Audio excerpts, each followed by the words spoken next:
Like, obviously, I'm really fucking adorable, but I just feel like when you, like, it's from the time that you look at yourself in a decent thing that's giving a decent image, it's not the greatest. Oh, by any means, I know it's not. Especially because when it's natural sunlight, it's like, okay, yeah, natural sunlight is better. And that makes sense, because natural is better. And natural is better for, like, oh yeah, that's a huge topic. I'm not willing to get into it. But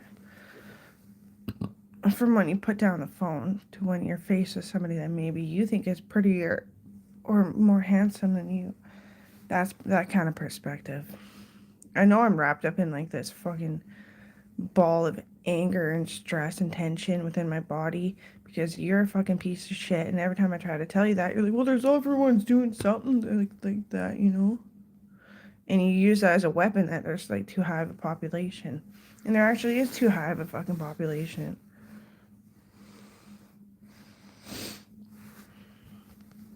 So it's frustrating.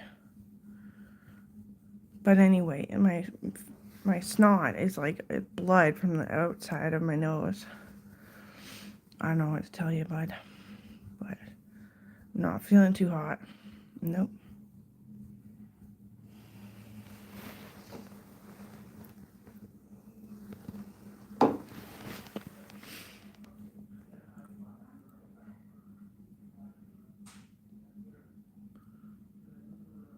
Yeah, my lips are like always chapped all year round. And then you just want a fucking baby from me, and you think that you can just talk smack about my motherfucking friends like they're the wasteland of all putrefied fucking shit. And you walk and stand tall. I call that special needs. You walking and standing tall. There's nothing to be that fucking happy about. You should hear the moms and daughters, sisters and aunties and uncles there holding their hand as they're crying because today their fucking son or daughter died of a fentanyl overdose. It's all over down there. And you just want to make the issue that because people are fat.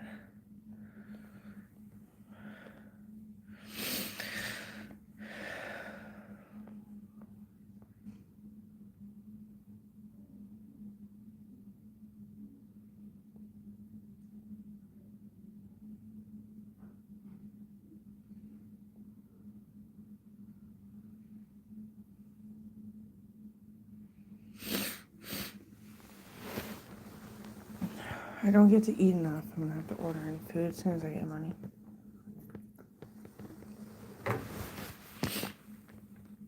And then it'll be the spike in glucose that causes snotty nose. Like this one fucking doctor. He got fired. Yes.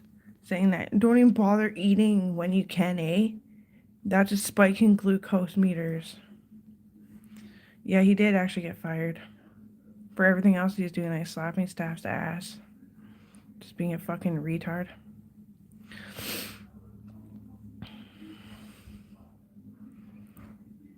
I'm glad I'm not fucking working, but I bet in 3 days I'll be like, wow, I wish I could have fucking dealt with these things.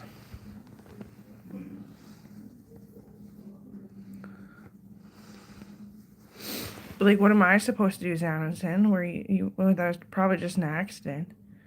They were like 100s, and then yeah, I'm pretty sure. And then you moved to 200 or something? No. And you're always confusing because you're so hyper and you're having such a good life, and I don't mean to bring you down, but the thing is,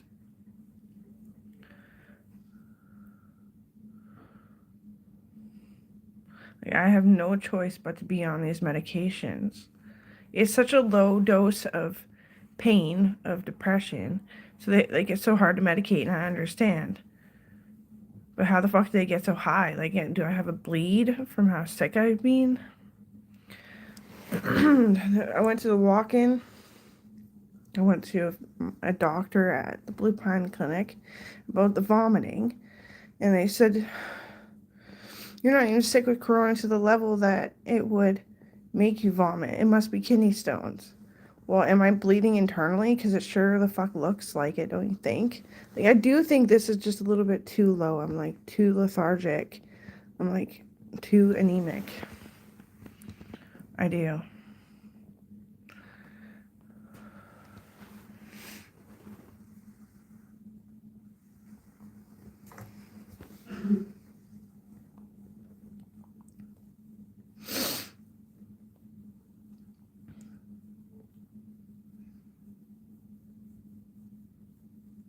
If I don't take it, I'm dead. If I take them, I'm like, what, threatened now? I'm threatened? Well, I don't see how you're threatening me. But, what are you gonna do? Like, punch me in the face and I'm muscular and had to come to the hospital? Or, like, are you one of those chumps? No, probably not. And you literally are the guy who used to cycle out to Reed Lake, come hang out at Uncle Joe's house, sometimes hours. Same fucking property. That's why I don't understand who anyone is. Deceit and denial and, like, always just judging and criticizing me for having a fucking boyfriend who, after he found out he had cancer, he chronically got fucking alcohol poisoning and totally greened out on the fucking floor on a chronic fucking basis. Whatever, you don't want to be cool, you just want to create more problems with your fucking issues in your head or something? I don't think so, but...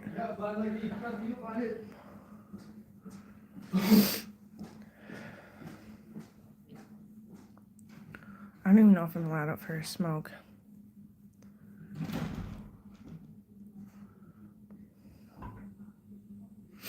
I should just go get nicotine replacement. But anyway, loved growing up, like, a lot. And then Uncle Joe, when I was, like...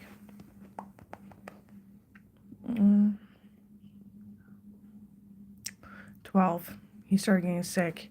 And he'd cuss everybody out. And he'd laugh about it, so we'd laugh about it. We'd laugh about it, he'd laugh about it. He was deathly sick with some kind of cancer from being a heavy-duty mechanic. And I didn't love life so much, and then I just was grateful every time he'd come down and visit and drink some coffee with me. He'd do the freaking, like, spinning out thing on people. And I spin out on people, but I'm not even fucking dead. It's not like I learned that from him. No, how do you when you want to have a good day?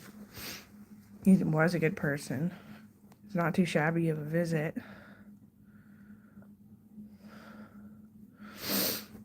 But they'll never fucking tell me it's cancer by the look on their fucking stuck-up faces. Only Gita would have been nice enough to tell me if I was sick with cancer. Honestly.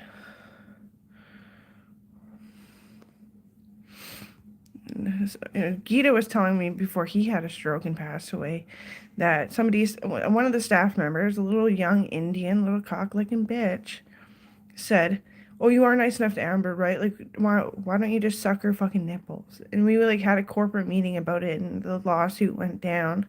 He was fucking charged heavily for molesting my childhood and trying to get two people who don't really know if they're related or not to fuck. He was being a pimp. He was disgusting. Yeah, it's like a student doctor. He didn't even make it in. He was being a little fun cock licker. And Miss Gita, he didn't help me through anything during the day. And I started after he was gone. He would go home at like 3:30, 5 at the latest. He was here early in the morning. That's when he found me when my uterus cracked.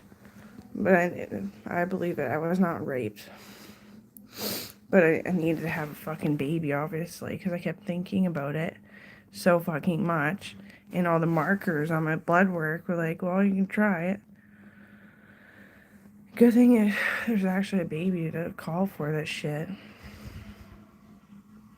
I don't know, Kobe invited me to another cheerleading one day. Cheerleading practice.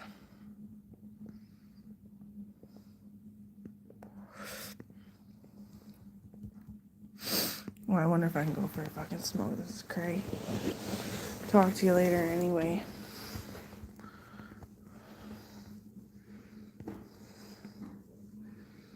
Better not be being threatened because, like, I grew up in a lot of fucking pain.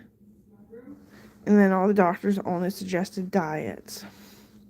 They were useless back then. Because of me, you have to pick up your socks and actually be a doctor, be a fucking doctor. But I still feel like nothing's happening. No.